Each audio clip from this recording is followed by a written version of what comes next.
देखिए 18 जनवरी 2026 को police station Surajkund में गुमशुदगी की कंप्लेंट प्राप्त हुई थी।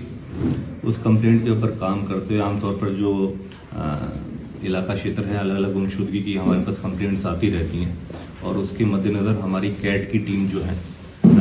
वो इसके ऊपर संज्ञान लेती है और जो गुमशुदगी के संबंध में जो लोग खोए होते हैं, बच्चे खोते हैं या अन्यथा कि व्यक्ति विशेष की गुमशुदगी की कोई रिपोर्ट दर्ज होती है तो उनके ऊपर वो कार्रवाई करते हैं। उसी दौरान जब क्राइम ब्रांच की टीमें जो इसके ऊपर जैसे जो लोग गुमशुदगी के दौरान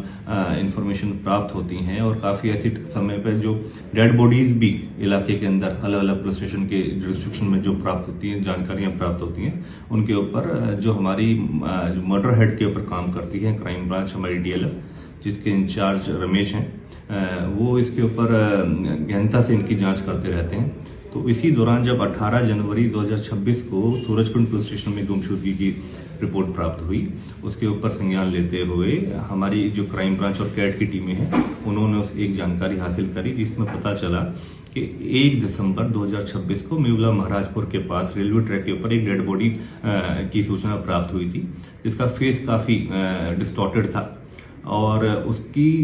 जब जानकारी या जब इस जो गुमशुदगी वाली डिटेल थी इसके साथ जब मैच हुई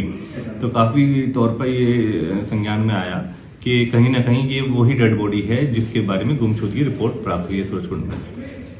तो उसके ऊपर तुरंत प्रभाव से हमारे commissioner of police Shri Satyendra Gupta साहब ने इसके ऊपर इसका संज्ञान लिया और हमारे DCP क्राइम मुकेश मल्होत्रा साहब के मार्गदर्शन और निर्देशन में टीमों का गठन करा गया और DLF crime branch Ramesh incharge उनकी टीम ने एक अथक प्रयास करते हुए इस पूरे घटनाक्रम की गुत्थी को सुलझाने में सफलता प्राप्त करी और उसी दौरान 2 व्यक्ति विशेष जिसमें एक लेडी है जिसका नाम अंजनी है और उसी का प्रेमी रियाउल, इन दोनों को पकड़ने में इस पूरे घटनाक्रम को अंजाम देने के संबंध में अरेस्ट करा गया है। पृष्ठभूमि इस पूरे संबंध में ये है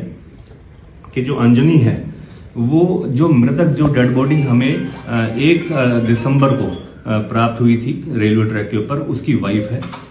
और काफ़ी समय से रियाउल के साथ ये प्रेम प्रसंग के अंदर थी और रियाउल के साथ काफ़ी समय से इसका संबंध था जिसके बारे में जो इसका हस्बैंड था सुमन नाम का जो मृतक था उसको पता चल गया था। तो किसी तरीके से इन दोनों ने ये प्लानिंग करी कि इसको अपने रास्ते से हटाया जाए ताकि दोनों एक साथ रह सके। तो जो मेवला महाराजपुर के अंदर ये एज ए बतौर किराएदार के तरीके से रहते थे सारे और वहीं पर एक कंपनी के अंदर रियाउल और अंजनी दोनों ही एज ए एम्प्लॉय काम कर रहे थे जहां पर इनकी घनिष्ठ जानकारी हुई और आपस में इनका संबंध बन गए। उसी दौरान जब इनका आपस में प्रेम प्रसंग चल रहा था तो जो अंजनी का हस्बैंड है सुमन, उसको इनके बारे में कुछ जानकारी और आभास हुआ जिस संबंध में इन्होंने ये सारी प्री प्लानिंग करी कि किस तरीके से इसको अपने रास्ते से हटाए। और सुमन बतौर एक ऑटो चालक है और फिर इन्होंने अपनी प्लानिंग के अनुसार 30 नवंबर को इस पूरे घटनाक्रम को अंजाम दिया। इसको किसी बहाने उस अंजनी और ये रियाउल दोनों लेके गए और इन्होंने फिर मौके पर उसको नशे की मतलब ड्रिंक वगैरह कराया और नशे की हालत में पत्थरों से इसके सर के ऊपर वार करा जिसका मौके पर इसकी मृत्यु हो गई। और फिर बाद में पूरे घटनाक्रम को एक अमली जामा पहनाने के लिए इस तरीके से इन्होंने जानबूझकर ताकि किसी को इसकी डेड बॉडी की ही पहचान ना हो, इसको एक रेलवे ट्रैक के ऊपर फेंक दिया जहां पर रेलवे ट्रैक के ऊपर फेंकने के उपरांत उसका जो धड़ था, जो फेस था, वो पूरा डिस्टॉर्टेड हो गया। जिस तरीके से हमारे पास सूचना प्राप्त हुई 18 जनवरी को, उसके ऊपर संज्ञान लेते हुए हमारी क्राइम ब्रांचों ने अथक प्रयास दिखाते हुए काम करा और एक ऐसी उलझी हुई गुत्थी को सुलझाने में सफलता प्राप्त करी है जिसमें मुख्य भूमिका जो उसकी रही है जो हमारे इंचार्ज रमेश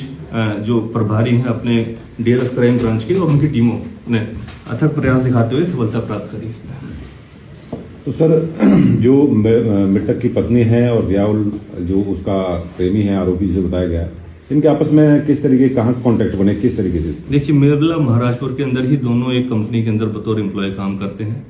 और जो रियाउल है ये बतौर एक दर्जी के तौर पर एक स्टिचिंग का काम करता है और वहाँ पर ही जो अंजनी है वो एज ए बतौर हेल्पर का तौर पर काम कर रही थी। जो वहीं पर इनकी आपस में काफी समय से जान पहचान हुई और इनके आपसी संबंध बने। कहाँ के रहने वाले हैं सर ये सभी? जो अंजनी और सुमन ये लगभग 15-16 साल से दोनों शादीशुदा थे और ये गोंडा झारखंड से बिलोंग करते हैं और यहाँ पर मेवला महाराजपुर में रह रहे थे। उसी तरीके से राहुल जो है वो मालदा वेस्ट बंगाल से बिलोंग करता है। ये शिकायत किसकी शिकायत पे ये मामला दर्ज हुआ था? इसमें संज्ञान लेते हुए जैसे 18 जनवरी 2026 को जब इसकी सूचना गुमशुदगी की जो सुमन के संबंध में प्राप्त हुई, उसका भाई सनी है जिसने इसके बारे में सारी जानकारी दी।